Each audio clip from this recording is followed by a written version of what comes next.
Hello TL Travelers and welcome back to the TL Travel YouTube channel. If you are new here, welcome to the family. Right now I am sharing some tips and tricks and travel stories and fails from our 2014 backpacking trip through South America. In our last video, we were drunk wine touring through Mendoza, Argentina, and in today's video we are exploring the area of San Carlos de Bariloche. So if you have not already hit that subscribe button, definitely do it down below. Hit that like button if you love to travel, and let's just jump right into it. So for a lot of our trip, as you guys know, we were traveling by bus, and from Mendoza to Bariloche was no different. This bus ride was about 16 hours. We chose to travel overnight, and that is a recommendation that I would make for you guys as well. Not only because it saves you a night of accommodations, but because you're not really missing any views from what we've been told. Between Mendoza and Bariloche, the best views come as you start to head into the mountains, and that's about 3 or 4 hours before you arrive. So, you know, 9-ish in the morning. Either way, for the best part of the drive, you're awake. Before we left Mendoza, we had decided that because we had been hosteling it quite a bit, that when we got to Bariloche and we were gonna be lakeside, we wanted to splurge for some nicer accommodations. So we decided that we were going to stay at Alma del Lago Suites and Resort.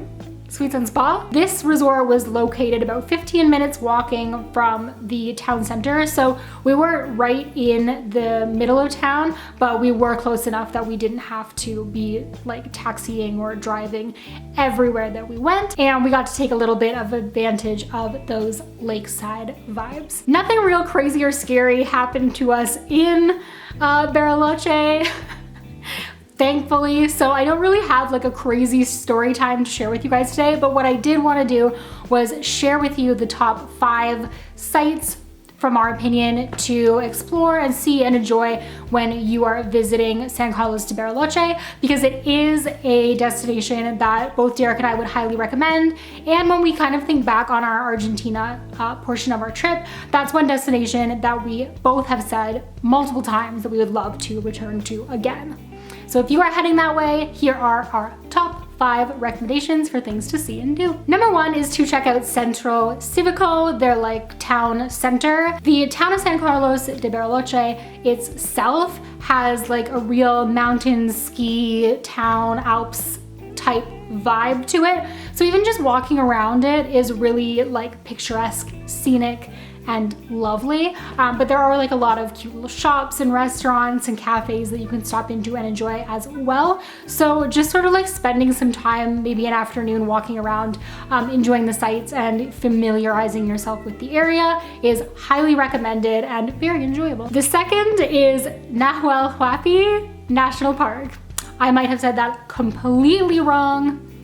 It's been a while, but I will write it or link it down below so that you know what I'm talking about. This is Argentina's oldest park, and it is absolutely beautiful. We took a boat ride out on the lake there, and it was just like a beautiful, scenic, picturesque way to, you know, get those views and spend some time. The third recommendation is Mascardi Lake, and that one is a little bit further south, known a little bit more for the like out on the water sports, go kayaking or canoeing, take a boat ride, those types of things. And from what we were told, it's also great for like a fishing adventure. Neither Derek or I generally fish when we're traveling, so I can't really speak to that, but that's kind of the vibe of that area if you want to check it out. Number 4 is Cerro Otto Lookout Point, and I still think back to this like viewpoint. It's an easy way to get out and get some beautiful views. You travel up to the lookout by cable car, so it's not even like a big strenuous hike by any means. The views are so expansive and so beautiful up there, and you just get to look out over absolutely everything. I would recommend bringing like a little snack and a little drink and just sort of like sitting up there and enjoying the views. That's what we did, and it was kind of just like a nice little I don't want to necessarily say romantic, but I'm gonna say it. It was like a nice little romantic afternoon together. And number 5, we are talking food, because if you are going to San Carlos de Bariloche, everyone is going to tell you, and I'm going to tell you as well, that you need to dine at Alberto's. So this is, I think they have 2 locations now, or they had 2 locations when we were there.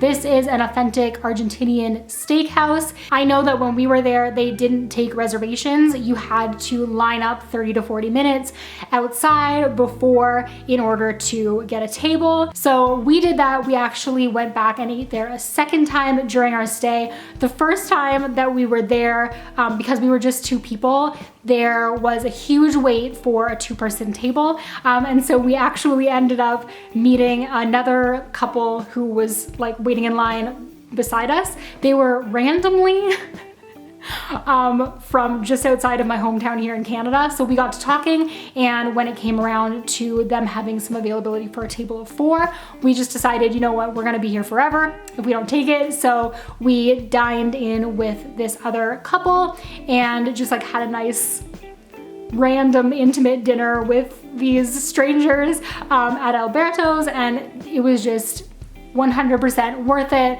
You can see them cooking over the like open fire. Just take my word for it. If you are not vegan, that is where you want to eat. But that's gonna be it for me for today and for our top 5 recommendations for things to do in Bariloche in Argentina. I hope that if you are planning to head down there, you got a little bit more insight into what the area is like. Again, both Derek and I are just dying to go back one day. So if you're going, I'm jealous, consider me jealous. But in our next video, we are actually heading out of Argentina and into Chile.